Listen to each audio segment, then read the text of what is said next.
फलटणमधील उपजिल्हा रुग्णालयातली एक वैद्यकीय अधिकारी अत्यंत हलाखीच्या परिस्थितीत शिक्षण घेऊन मेडिकल ऑफिसर बनलेली, पण या अविवाहित महिला डॉक्टरनं मात्र काल भाऊबीजेच्याच दिवशी स्वतःचं आयुष्य संपवलं। या घटनेनं केवळ फलटण नव्हे संपूर्ण महाराष्ट्र राज्यात एकच खळबळ उडाली आणि अख्खा महाराष्ट्र हळहळला। खरं तर या सगळ्या प्रकरणामध्ये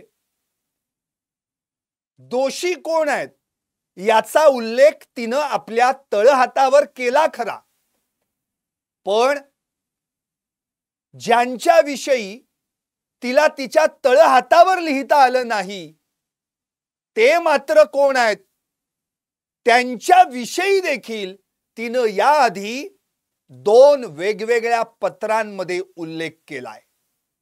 एक असं पत्र ज्या पत्रामध्ये तिला ज्या चौकशी समितीला सामोरं जायचं होतं त्याविषयी केलेल्या खुलासा पत्रात, आणि दुसरं पत्र म्हणजे तिनं DYSP फलटणचे विशाल खांबे यांच्याकडे केलेल्या तक्रार पत्रात।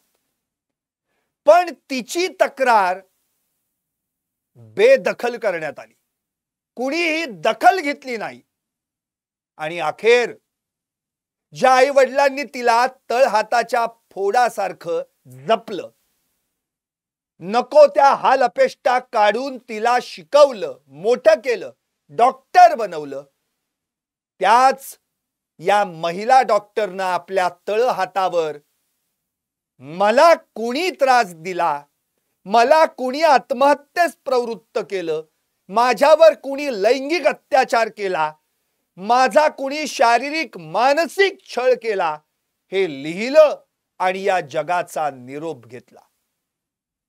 आपण पाहिलं असेल तिचा आतेभाऊ कसा ओक्साबोक्शी रडत होता। ज्या हातानं त्या भावाला ओवाळायचं त्याच तळहातावर त्या भावानं हा मजकूर वाचावा की अमुक तमुक व्यक्तीनं माझ्यावर लैंगिक अत्याचार केला, अमुक तमुक व्यक्तीनं मला शारीरिक मानसिक छळ दिला।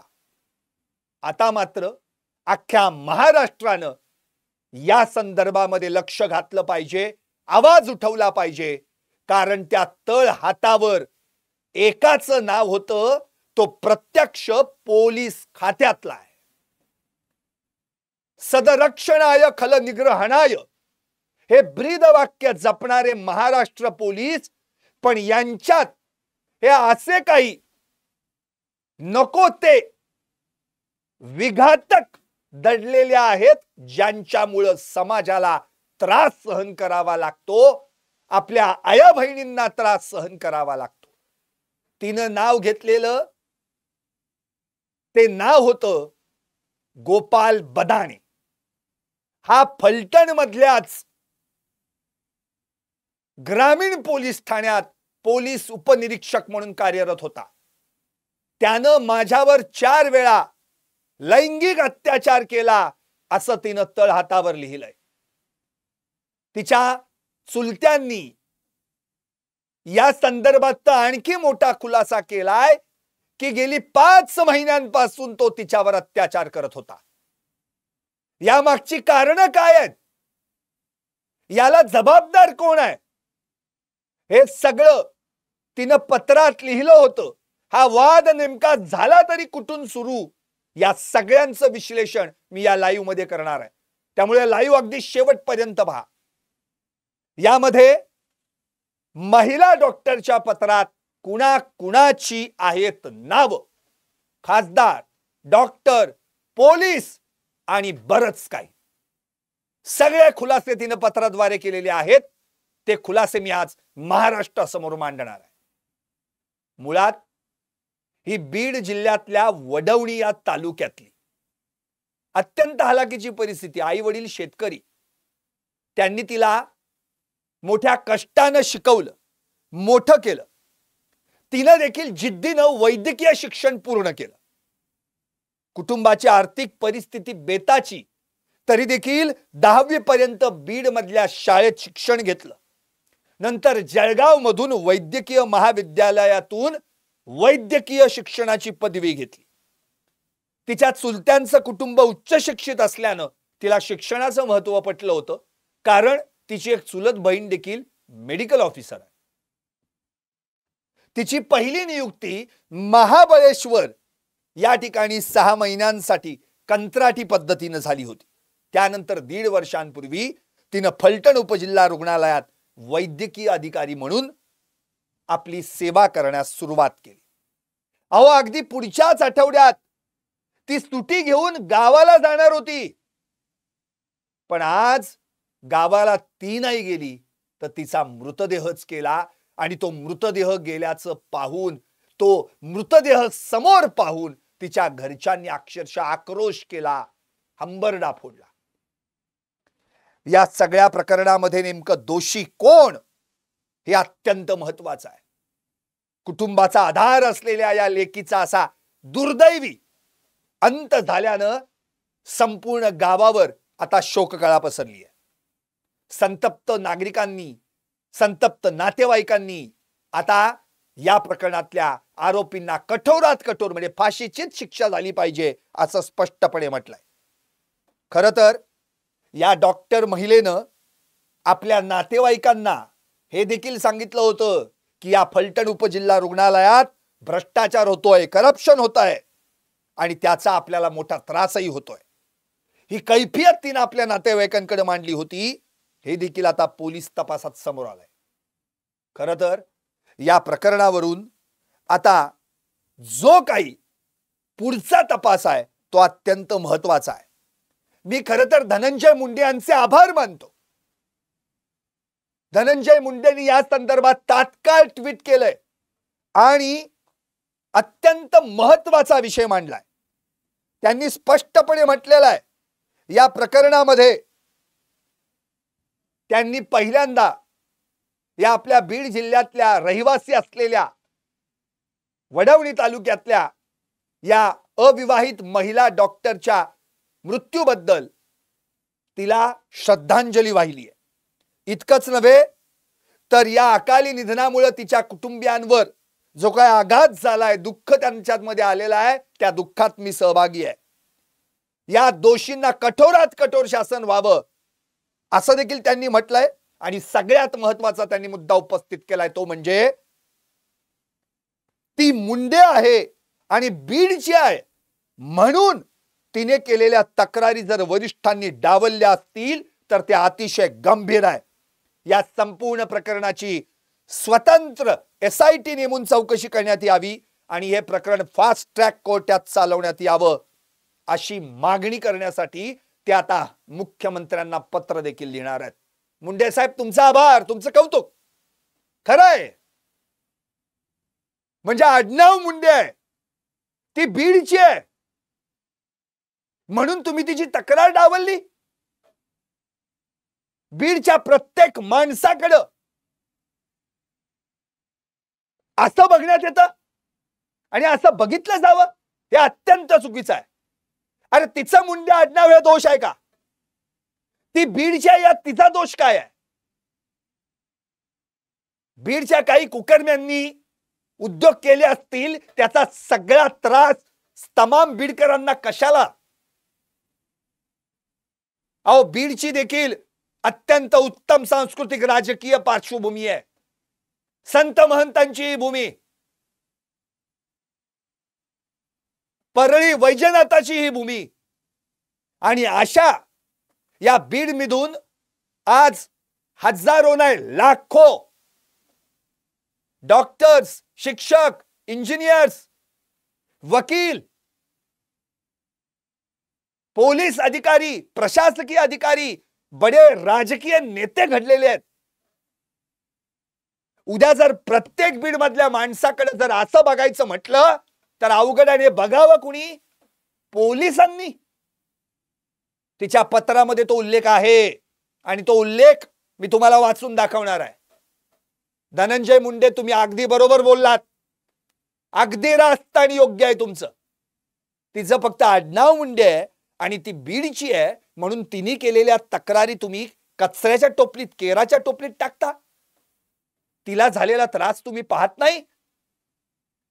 आज तिला टोकाचं पाऊल उचलावं लागलं, आज तिला आत्महत्या करावी लागली. पण याआधी तिला किती जणांनी छळलं, तिच्यावर किती लैंगिक अत्याचार झाले, तिला शारीरिक मानसिक त्रास सहन करावा लागला. त्याचं काय? अहो, पहिल्यांदा ती एक स्त्री आहे. ती कुठल्या जातीची आहे, कुठल्या आडनावाची आहे आणि कुठली रहिवासी आहे हे बघण्याचा अधिकार तुम्हा आम्हाला दिला कुणी? अत्यंत महत्वाचा मुद्दा तिनं या पत्रात मांडलेला आहे आणि त्याच मुद्द्यावरून मी या ठिकाणी अत्यंत महत्वाचे खुलासे करणार आहे.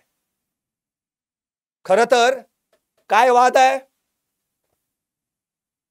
फलटणच्या या उपजिल्हा रुग्णालयात त्या कार्यरत आहेत. त्या ठिकाणी पोलीस आरोपी घेऊन जातात आणि अनफिट असलेला आरोपी त्याला फिट आहे असं सर्टिफिकेट द्या असा तगादा लावतात, अशी मागणी करतात, असा दबाव टाकतात. अखेरीस त्यांच्या दबावाला ती वैतागली, कंटाळली. तिचे पोलिसांसोबत वाद झाले. मग या फलटण पोलिसांनी तिच्याविषयी तक्रार केली आणि जिल्हा रुग्णालयानं चौकशी समिती नेमली.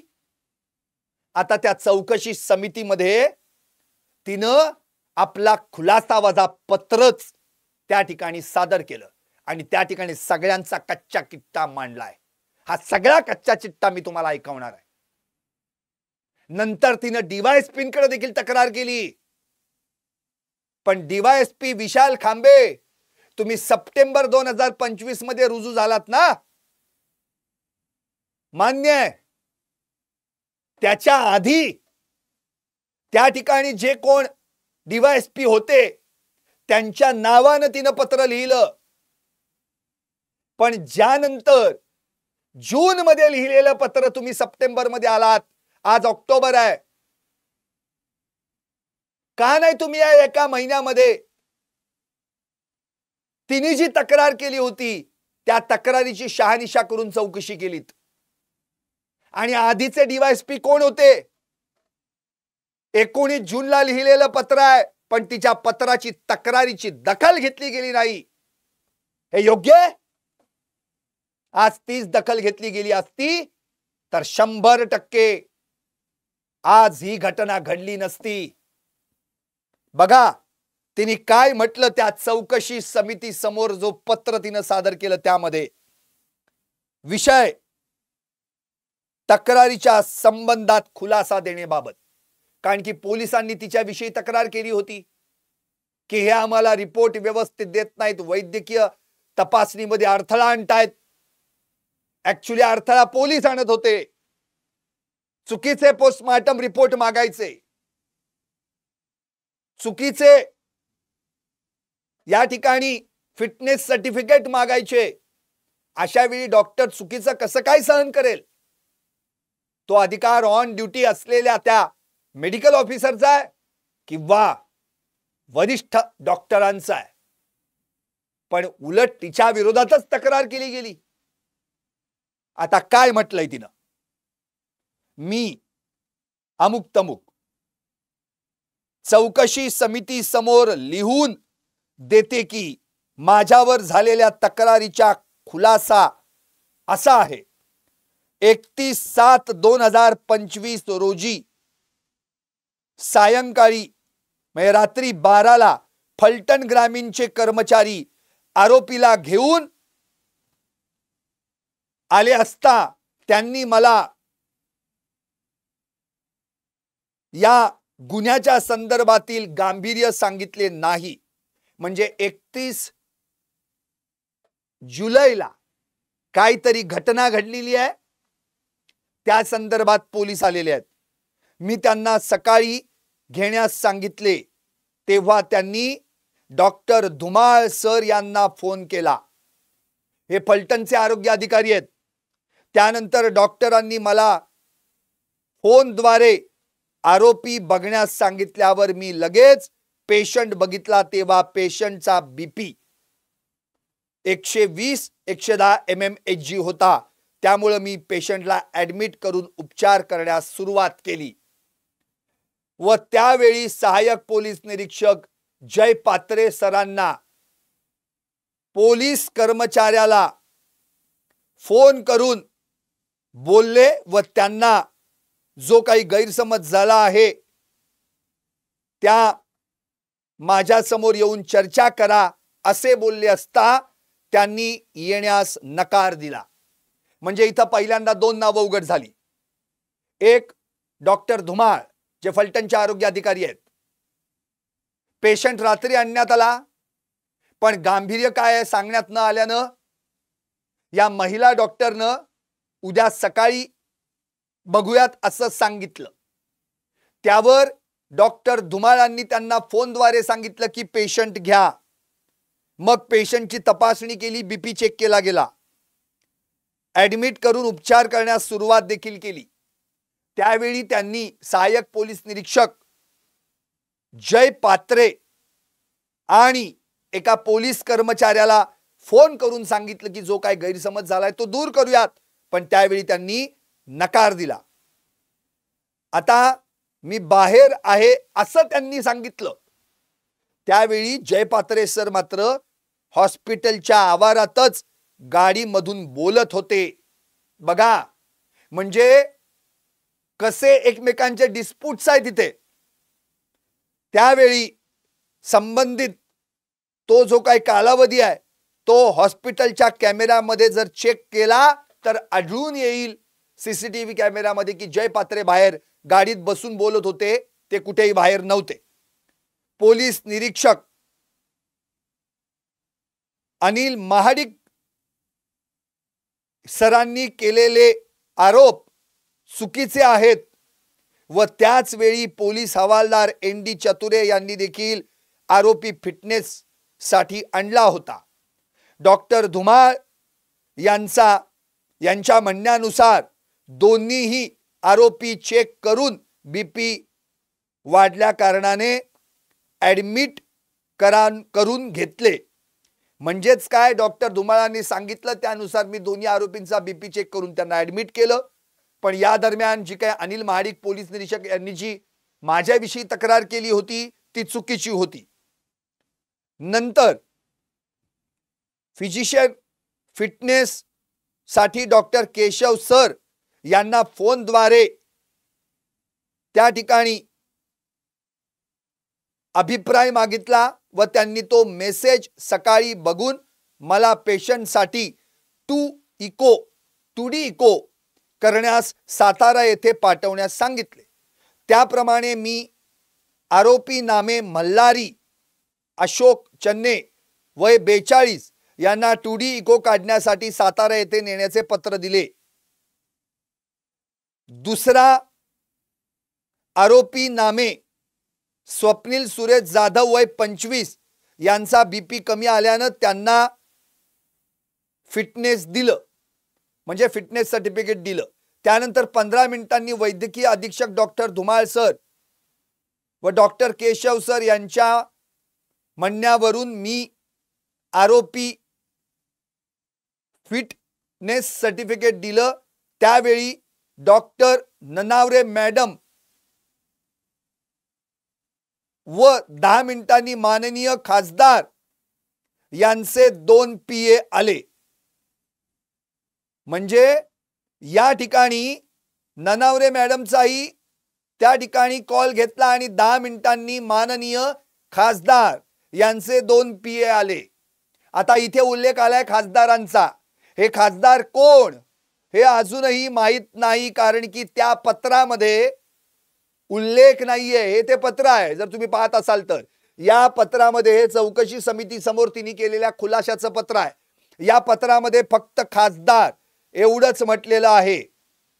माननीय खासदार यांचे 2 PA आले व त्यांनी मला फोन करून खासदार बोलत आहे असं सांगितले. तेव्हा मी त्यांना फोनवर बोलत असताना माननीय खासदार सरांनी मला विचारणा केली की पोलीस कर्मचारी यांची कंप्लेंट आहे.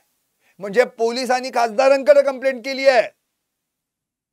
पेशंट 2 होते, एकाचा बीपी कमी होता, फिटनेस दिला. या दरम्यान doctor Dhumal doctor Keshav sir यांच्याशी देखील बोलणं झालेलं आहे. डॉक्टर ननावणे मॅडम यांचाही सल्ला घेतला गेला.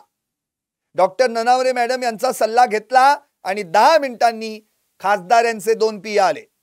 त्यांनी मला त्या ठिकाणी असं म्हटलं की पोलीस कर्मचारी यांची कंप्लेंट आहे की तुम्ही बीडचे असल्यामुळे तुम्ही आरोपी यांना फिटनेस सर्टिफिकेट देत नाही असे पोलिसांचे आरोप आहेत. बघा, म्हणजे पोलिसांनी जे आरोप काय केलेत, या संबंधित महिला डॉक्टर मूळच्या बीडच्या आहेत म्हणून त्यांचं वर्तन बघा, ते आम्हाला फिटनेस देत नाहीयेत. अरे काय संबंध? त्या बीडच्या आहेत का आणखी कुठल्या आहेत? त्या बीडच्या असल्या काय, पुण्याच्या असल्या काय, कोल्हापूरच्या असल्या काय, सोलापूरच्या असल्या काय, त्या डॉक्टर आहेत.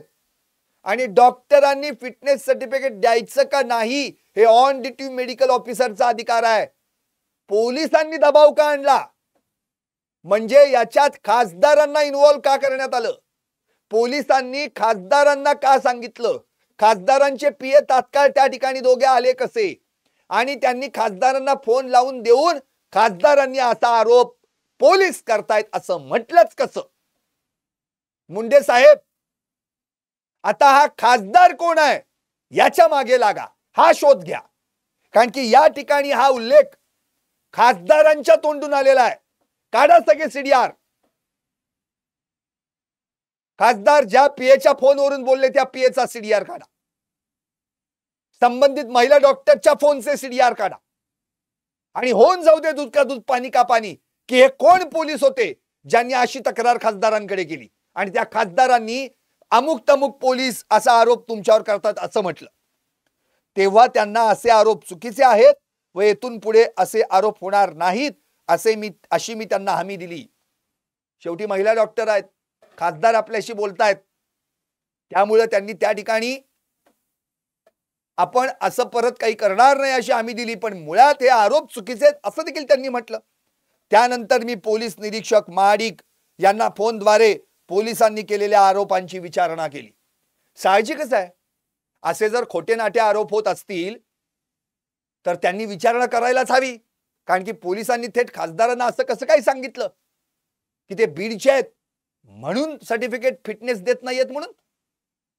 त्यानंतर जेव्हा त्यांनी महाडिकांना फोन केला तेव्हा त्यांनी उडवाउडवीची उत्तरं दिली आणि माझा त्यामध्ये काही संबंध नाही असे सांगितले. व मी जे बोलले तेव्हा त्यांनी माझी तक्रार न घेण्याची या ठिकाणी भूमिका घेतली. त्यामुळं मी त्यांना माझ्या जीवाला जर उद्या काही बरे वाईट झाले तर जबाबदार कोण असं विचारणा केली असता त्यांनी माझा फोन कट केला. बघा, त्यानंतर मी माननीय डीवायएसपी सरांना हा सगळा प्रकार फोनद्वारे सांगितला. पण तेव्हा त्यांनी मी त्याचा फॉलोअप घेऊन सांगतो असे ते म्हणाले. परंतु आज तागायत मला त्यांचा काही फॉलोअप आलेला नाही किंवा त्यांनी त्या संदर्भात काही उत्तर दिलेलं नाही. मी त्यांना 19 जून 2025 ला कंप्लेंट देखील केली, तक्रार देखील दिली, परंतु मला त्यांचा काहीही रिप्लाय आलेला नाही.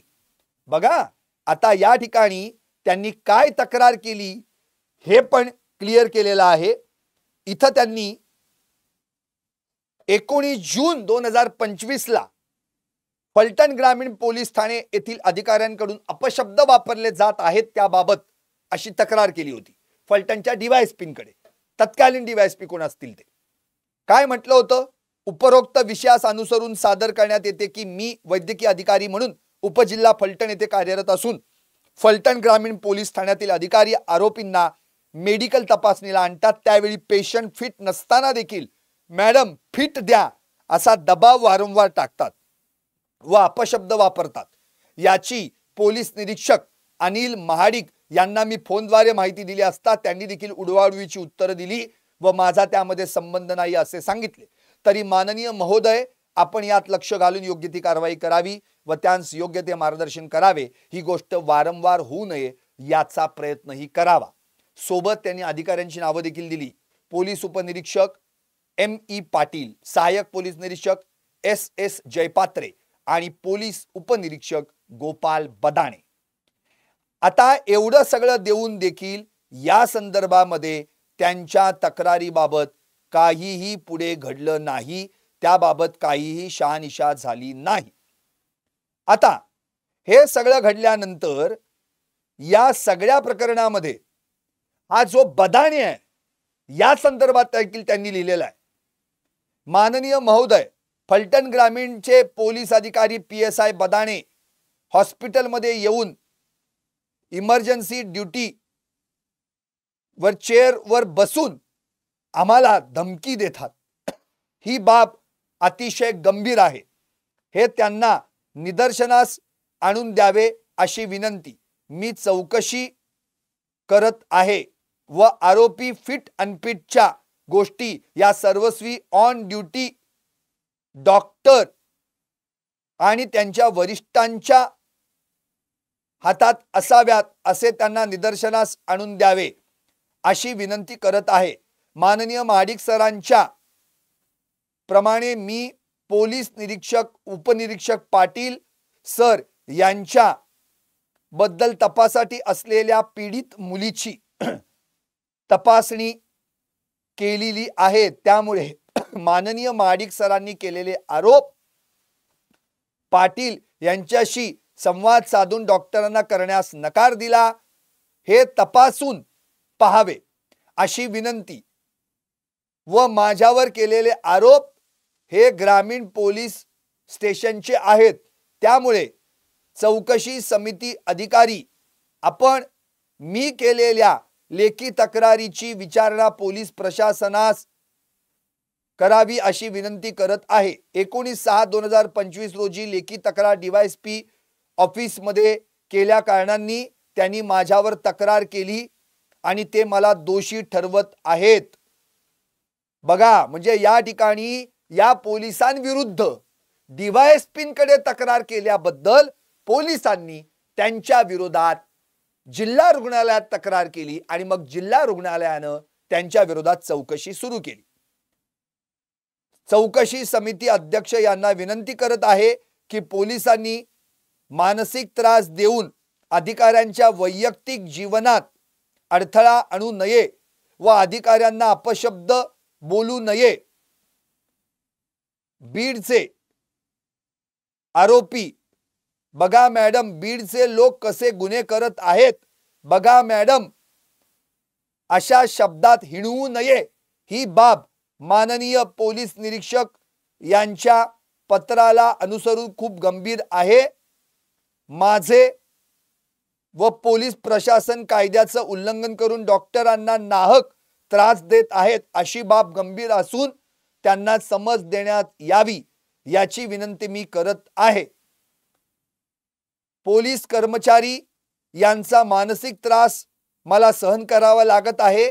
यातून अनुचित काही घडले तर त्यास पोलीस प्रशासन जबाबदार राहील असे मी लिहून देत आहे व त्यांनी मानसिक त्रासाचा छळ इथून पुढे सहन केला जाणार नाही असे सांगावे अशी मी विनंती चौकशी प्रशासनाला करत आहे व आरोपी किंवा अनफिट देण्याचा सर्वस्वी निर्णय, आरोपींना फिट किंवा अनफिट सर्टिफिकेट देण्याचा सर्वस्वी निर्णय ऑन ड्युटी डॉक्टर व त्यांच्या वरिष्ठांचा आहे, हे निदर्शनास आणून द्यावे अशी मी विनंती करत आहे.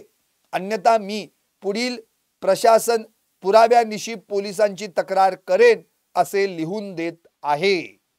अशा प्रकारे या ठिकाणी त्यांनी तक्रार केली. आता ही तक्रार केल्यानंतर मात्र एकंदरीत या सगळ्या प्रकरणामध्ये जी काही नावं आलेली आहेत या सगळ्यांची चौकशी व्हायला पाहिजे. मग यामध्ये M.E. पाटील असतील, S.S. जयपात्रे असतील, अनिल महाडिक असतील आणि तो गोपाळ बदाणे तो तर दोषीच आहे, तळहातावर त्याचं नाव लिहिलंय. या सगळ्यांची चौकशी व्हायला पाहिजे. आणि आता जे DYSP विशाल खांबे यांनी यामध्ये तात्काळ लक्ष घालावं आणि या विषयाचा पूर्ण सखोल विचार करून तपास करावा. कारण की आता हा सगळा तपास एसडीपीओंकडेच जाणार आहे असं स्वतः सातारा जिल्हा पोलीस प्रमुख तुषार जोशी यांनी म्हटलंय. मुळात पोलिसांनी अशी तक्रार करावी की ते बीडचे आहेत, अमुक तमुक आडनाव आहे म्हणून त्या आरोपींना फिटनेस सर्टिफिकेट देत नाहीत. अहो, असा आरोप करण्याचा अधिकार या पोलिसांना दिला कोणी? मग प्रत्येक खात्यात वेगवेगळ्या डिपार्टमेंटमध्ये बीडची माणसं आहेत, अमुक तमुक आडनावाची माणसं आहेत, मग ते सगळेच दोषी आहेत, ते सगळेच चुकीचे आहेत. अहो, इथं प्रश्न हा उरतो, या सगळ्यांमध्ये जात आणतात कशाला? या सगळ्यांमध्ये तो अमुक तमुक गावचा आहे, अमुक तमुक जिल्ह्याचा आहे आणताच कशाला? या महिला डॉक्टरचा दोष काय आहे? त्या बिचारीला आज आपलं जीवन संपवावं लागलं. एवढा मानसिक शारीरिक छळ होत असताना, तिने तक्रार केली असताना त्याची दखल घेतली गेली नाही. डीवायएसपींनी फॉलोअप दिला नाही. ते डीवायएसपी कोण आहेत त्यांची चौकशी व्हायला पाहिजे. आणि विशेष म्हणजे ते खासदार कोण? ज्या खासदारांनी या सगळ्या प्रकरणामध्ये एवढं त्यांचं काय इंटेन्शन होतं? असे कोणते आरोपी होते की जे अनफिट आहेत, त्यांना फिटनेस सर्टिफिकेट हवं होतं? आणि असे त्या आरोपींचे आणि खासदाराचे काय लागेबांधे आहेत? पोलीस त्यांना का वाचवत होते? खासदारांच्या सांगण्यावरून खासदारांनी महिला डॉक्टरांना फोनवरून का संवाद साधला? या सगळ्या प्रश्नांची उत्तर मिळाली पाहिजेत. जर हा तपास फलटणचे एसडीपीओ म्हणजेच विशाल खांबे यांच्याकडे जाणार असेल तर खांबे साहेब, अख्ख्या महाराष्ट्राची तुम्हाला विनंती आहे, सगळ्यांचे सीडीआर काढा. मग ते पोलीस खात्यातले कुणी असोत, मग ते डॉक्टर्स असोत, या सगळ्यांची चौकशी झाली पाहिजे. आणि धनंजय मुंडे यांनी म्हटल्याप्रमाणे फास्ट ट्रॅक कोर्टामध्ये ही केस चालली पाहिजे आणि या प्रकरणातील आरोपींवर कठोरात कठोर शिक्षा व्हायला पाहिजे. कोणत्याही परिस्थितीत या आरोपींना कुणी पाठीशी घालता कामा नये, मग ते खासदार असो किंवा आणखी कुणी मोठा पॉलिटिशियन असो. हे लाजिरवाणं आहे. अहो, ज्यांचं रक्षण करायचं तेच भक्षक बनले. म्हणून मी आत्ताही तेच सांगतोय की या महाराष्ट्रात कोण सुरक्षित आहे? कोणती महिला सुरक्षित आहे? आपल्या आया बहिणी सुरक्षित आहेत का? अहो, घरातल्या आया बहिणी सुरक्षित नाहीत. रस्त्यावरून एखाद्या कुठल्या तरी कामानिमित्त बाहेर पडल्या, रस्त्यावर सुरक्षित नाहीत. ऑफिसमध्ये काही कामानिमित्त त्या ठिकाणी थांबत असतील 7-8 तास, त्या ठिकाणी सुरक्षित नाहीत. अहो, एवढंच कशाला, ज्यांच्याकडे तक्रारी नोंदवायच्या त्या डिपार्टमेंटमध्ये महिला पोलीस अधिकारी, ज्या पोलीस कर्मचारी आहेत, त्या देखील कुठं सुरक्षित आहेत? आणि आता डॉक्टर देखील असुरक्षित आहेत. नेमकी कोणती महिला सुरक्षित आहे? मुख्यमंत्री साहेब आणि उपमुख्यमंत्री साहेब, तुम्हाला तिघांनाही विनंती करतो, ज्या लाडक्या बहिणींनी आज तुम्हाला त्या सत्तेत बसवलंय ना, त्या लाडक्या बहिणींना जर असा त्रास होत असेल आणि त्यांना या प्रशासनातील लोकांच्या छळामुळे, त्रासामुळे जर आपलं जीवन संपवावं लागत असेल तर त्याचा उपयोग काय? या लाडक्या बहिणींची सुरक्षा तुमची जबाबदारी आहे. आता ही जबाबदारी तुम्ही सांभाळायला पाहिजे. ही जबाबदारी तुम्ही पार पाडली पाहिजे. मी पुन्हा एकदा जाता जाता धनंजय मुंडेंचं कौतुक करतो. तुमचं ते वाक्य अतिशय उत्तम आहे आणि बरोबर आहे आणि योग्य आहे. अमुक तमुक आडनाव आहे आणि बीडचे असं म्हणून जर तुम्ही त्यांना हिणवत असाल आणि त्यांच्या तक्रारी डावलत असाल तर अशा सगळ्या पोलीस अधिकाऱ्यांवर कठोरात कठोर कारवाई केली पाहिजे. त्यांना पहिले सस्पेंड केलं पाहिजे. आणि या प्रकरणातले जे दोषी आहेत ना, हे गोपाळ बदाणे आणि तो कोण प्रशांत बनकर, कोण तो घरमालक आहे वगैरे, काय त्याचं कनेक्शन आहे, हे सगळे हे दोघेच्या दोघे तात्काळ पोलिसांनी यांना पकडावं, अटक करावं आणि या दोघांवर कठोरात कठोर शिक्षा करून यांना फासावर लटकवावं. कारण की अशामुळे एका अविवाहित महिला डॉक्टरचा जीव गेला, जिनं मोठ्या कष्टानं ही वैद्यकीय पदवी मिळवली, आपल्या आईवडिलांचं स्वप्न पूर्ण केलं, पण आज त्या गावावर शोककळा पसरली आहे. बीड जिल्ह्यातल्या वडवणी तालुक्यातल्या त्या गावात आज ऐन दिवाळीत अंधार पसरलाय. त्यामुळे आता हा न्याय अख्ख्या महाराष्ट्राकडून अपेक्षित आहे. प्रत्येक जनतेनं, प्रत्येकानं हा आवाज उठवायला हवा. काय की आज महिला सुरक्षित ठेवण्याची जबाबदारी तुमची आहे, ही सरकारनं पार पाडायला पाहिजे. आणि जर असे अधिकारी कर्मचारी असतील जे कुठल्या तरी एखाद्या पॉलिटिशियनला खुश करण्यासाठी कोणत्या तरी एका उत्तम चांगलं काम करणाऱ्या डॉक्टरांना त्रास देत असतील आणि त्यांना जीवन संपवावं लागत असेल, तर अशा पॉलिटिशियन्सची पहिल्यांदा चौकशी व्हायला पाहिजे. पाहत रहा टॉप न्यूज मराठी. आपला महाराष्ट्र, आपली बात.